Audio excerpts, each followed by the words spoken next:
Good evening everyone.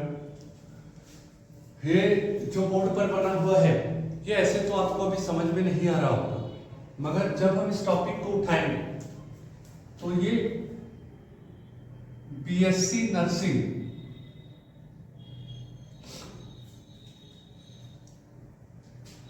और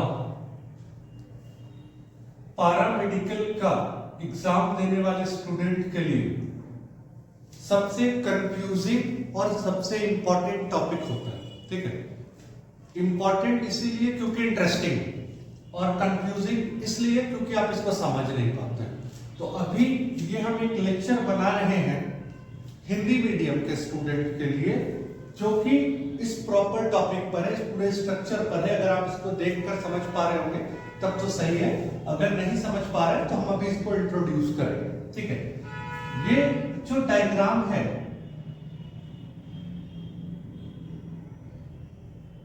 ये बीजांड का डायग्राम है। किसका डायग्राम है? ये बीजांड का डायग्राम है, यानी कि ओव्यूल है, ओव्यूल। ठीक है, अब हम इसको कंटिन्यू करते हैं। इस टॉपिक को जो कि चैप्टर 2 में दिया हुआ है क्लास 12 के, इसको बच्चा समझ नहीं पाता है।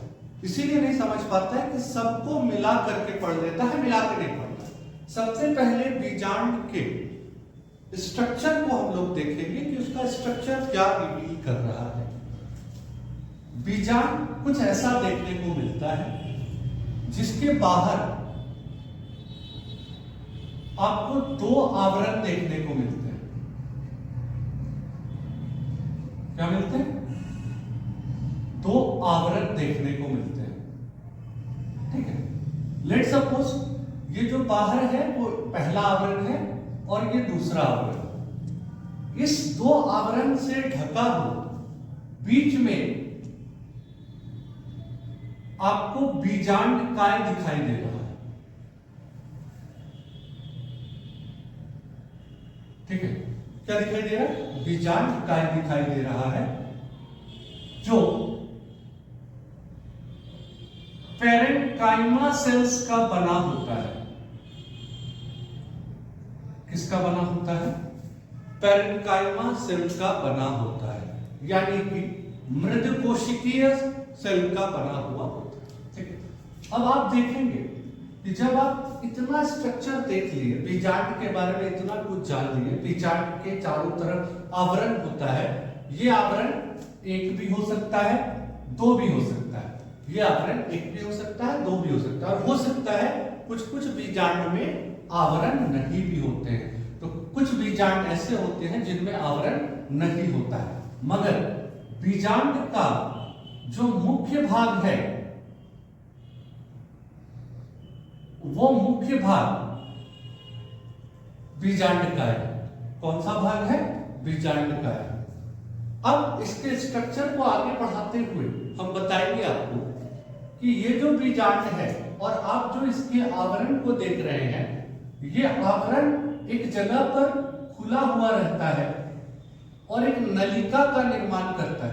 ठीक है, एक नलिका का निर्माण करता है। चूंकि ये नलिका बीजांड की नलिका है, इसे हम लोग बीजांड द्वार कहते हैं। क्या कहते हैं? बीजांड द्वार कहते हैं। बीजांड द्वार के ठीक विपरीत, बीजांड द्वार के ठीक विपरीत और आवरण का जो आधारीय भाग होता है, बीजांड द्वार के ठीक विपरीत, यानी कि 90 डिग्री आप देख लीजिए। ठीक है, 90 डिग्री आप यहां से कैलकुलेट कर लीजिए। इसके ठीक विपरीत जहां पर 90 डिग्री बन रहा है, या फिर आवरण का जो सबसे निचला भाग होता है ना, वो सबसे निचला भाग चलाजा कहलाता है। क्या कहलाता है? चलाजा कहलाता है। ठीक है, ध्यान देंगे, इसी बीच में हम लोग सबका इंग्लिश वर्ड भी लिख लेते हैं जो आपके लिए इंपॉर्टेंट है। जैसे बीजांड द्वार को हम लोग माइक्रोपाइल कहते हैं। आवरण के लिए इंटीग्यूमेंट वर्ड लगता है। क्योंकि ये बाहरी आवरण है तो इसके लिए आउटर इंटीग्यूमेंट लगेगा, और ये भीतरी आवरण है तो इसके लिए इनर इंटीग्यूमेंट लगेगा। ठीक है, इनर इंटीग्यूमेंट लगेगा। बीजांडकाय को इंग्लिश में न्यूसेलस भी कहते हैं। क्या कहते हैं? न्यूसेलस भी कहते हैं। और चलाजा अपने आप में अंग्रेजी शब्द है, उसको चलाजा ही लिखते हैं। ठीक है, तो सबसे इंपॉर्टेंट थिंग यहां पर ध्यान देना है कि बीजांडकाय के पास सबसे मुख्य भाग क्या होता है। तो मुख्य भाग उसका होता है बीजांडकाय, जिसको अंग्रेजी में हम लोग न्यूसेलस कहते हैं। क्या कहते हैं? न्यूसेलस कहते हैं। ये न्यूसेलस आगे चल करके पूरा का पूरा भ्रूण कोश के निर्माण में मदद करता है। तो अभी जो हम आपको स्ट्रक्चर बताए ये बीजांड का स्ट्रक्चर था। अब किसी को अगर ये समझ में नहीं आएगा कि ये बीजांड कहां होता है, ठीक है, पुष्पी पौधों में जो मादा जननांग होता है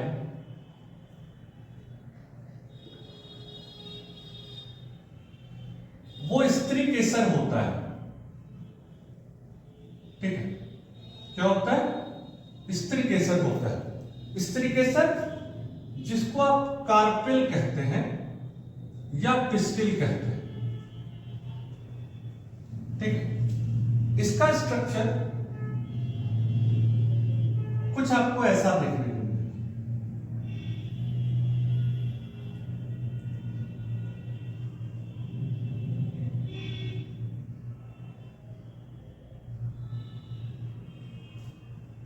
ठीक है, इसका स्ट्रक्चर कुछ आपको ऐसा देखने को मिलेगा। ये इसका वर्तिकाग्र है। क्या है? वर्तिकाग्र है। ये वर्तिका है और ये अंडाशय है। क्या है? अंडाशय। इस अंडाशय के भीतर आपको मिलता है बीजांड। क्या मिलता है? बीजांड। ठीक है, यहीं पर आपको यह समझ लेना है कि पुष्प का ये जो भाग होता है, पुष्प का ये जो भाग होता है यानी कि मादा जनना, उसमें अंडाशय निषेचन के पश्चात, फर्टिलाइजेशन के पश्चात फल में परिवर्तित हो जाता है और बीजांड ये आगे चल करके बीज में परिवर्तित हो जाता है। ठीक है, अंडाशय फल में परिवर्तित हो जाता है और बीजांड किसमें परिवर्तित हो जाता है? बीज में परिवर्तित हो जाता है। तो पहले तो सबसे इंपॉर्टेंट थिंग था आपको ये समझना कि बीजांड का स्ट्रक्चर कैसा है, बीजांड दिखाई कैसा देता है। हम लोग बीजांड में ही एम्ब्रियो सैक बना देते हैं, जो एनसीईआरटी किताब में है वो बीजांड में ही एम्ब्रियो सैक है। ठीक है, और वो एक ही बार में पूरा कंप्लीट प्रोसेस दिखा दिया गया है। याद रखिएगा, जब भी बीजांड किसी अंडाशय के अंदर आपको दिखाई देता है और वो इमैच्योर होता है, यानी कि उस समय वो पूर्ण रूप से विकसित नहीं हुआ रहता है, तो उसके अंदर कुछ नहीं होता है, सिर्फ आपको बीजांडकाय दिखाई देता है। ठीक है, क्या दिखाई देता है? सिर्फ बीजांडकाय आपको उसके अंदर दिखाई देता है। तो इतना सा पार्ट पहले आपको एकदम मेमोराइज कर लेना है, याद कर लेना है कि बीजांड यानी कि ओव्यूल, अगर आप उसके स्ट्रक्चर को देखेंगे तो उसमें आपको आवरण मिलता है। आवरण 2 भी हो सकता है और आवरण 1 भी हो सकता है। यहीं पर हम आपको बता देते हैं इस बेसिस पर, आवरण के आधार पर भी, ठीक है, आवरण के आधार पर भी बीजांड 2 प्रकार का होता है। ठीक है, इसके लिए 2 शब्दों का चयन किया गया है। अंग्रेजी के शब्द हैं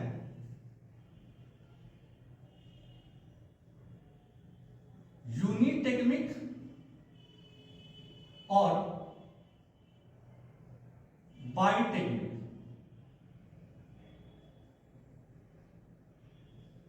ठीक है, यानी कि यूनिटेगमिक और बाइटेगमिक। यानी अगर किसी बीजांड में एक ही आवरण दिखाई दे रहा है, एक आवरण, तो वो क्या हुआ,